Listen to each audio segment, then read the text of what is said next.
परभणीत शिवसेना शिंदे गटाचे नेते आनंद भरोसे यांनी आज शहरातील शिवसेना कार्यालय येथे पत्रकार परिषद घेत परभणी विधानसभेच्या आमदारावर भरघोस टीका केली। ते म्हणाले की गेल्या 10 वर्षात 7 वर्ष सत्तेत असलेल्या कोणता निधी आणला, कोणते प्रश्न सभागृहात मांडले, कोणत्या प्रश्नासाठी सत्तेचा वापर विधानसभेचा मतदारांसाठी केला, त्यांनी स्पष्ट करावे असे आवाहन आनंद भरोसे यांनी केला। परभणीत जुन्या मंजूर झालेल्या योजना आम्ही सरकार दरबारी मांडून पुन्हा खेचून आणला आणि लवकरच परभणीत थांबलेला विकास सुरू झाल्याचा सर्वांना दिसतोय।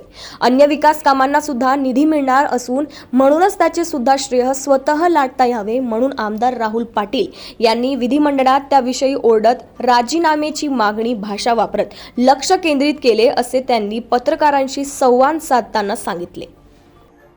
राजीनामा त्यांनी द्यावा ह्या त्यांची जी मागणी आहे की बाबा ह्या सरकारमध्ये कामं होत नाही तर मी राजीनामा देतो।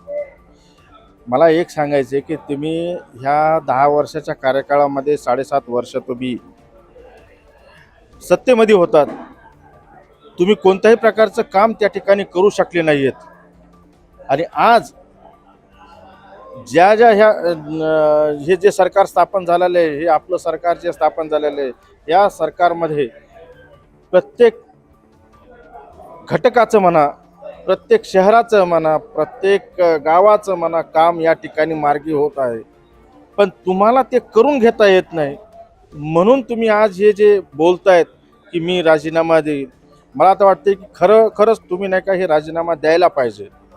तुमच्या ज्यानं 10 वर्षाच्या कार्यकाळामध्ये परभणी शहराचा कोणत्याही प्रकारचा विकास या ठिकाणी झालेला नाही, बेरोजगारांना रोजगार उपलब्ध करून देऊ शकले नाहीत, त्यासोबतच कोणत्याही प्रकारचे रस्ते या ठिकाणी परभणी शहराला देऊ शकले नाहीत।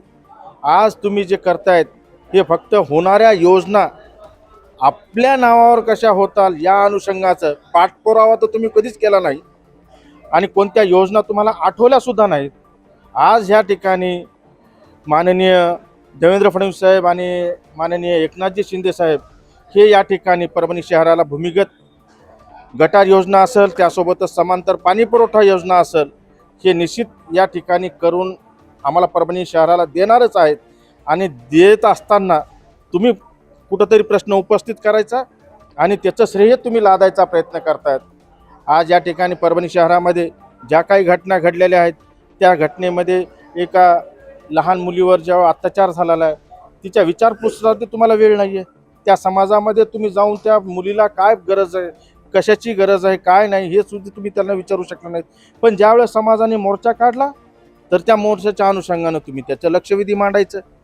म्हणजे आयत्या बिळावर तुम्ही आणि आयत्या पिठावर तुम्ही रेगवट्याचं काम करतायत म्हणून तुम्ही निश्चित प्रमाणावर या ठिकाणी परभणी शहराच्या सर्व परभणीकरांच्या मागणी पण अशी राहील की तुम्ही राजीनामा दिला पाहिजे। म्हणून पूर्ण कोणते झालेले आहेत? आज बसस्टँड 7 वर्षापासून रखडलेलं आहे, नाट्यगृह 5 वर्षापासून रखडलेलं आहे, या ठिकाणी MIDCचा प्रश्न बऱ्याचशा वर्षापासून रखडलेला आहे।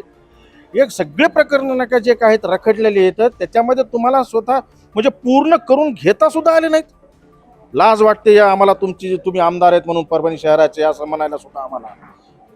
आज त्या खऱ्या अर्थाने जे तुमच्यातून जे शब्द निघाले आहेत ना त्या शब्दाला तुम्ही पाईक राहा आणि येणाऱ्या काळामध्ये तुम्ही राजीनामा देऊन टाका।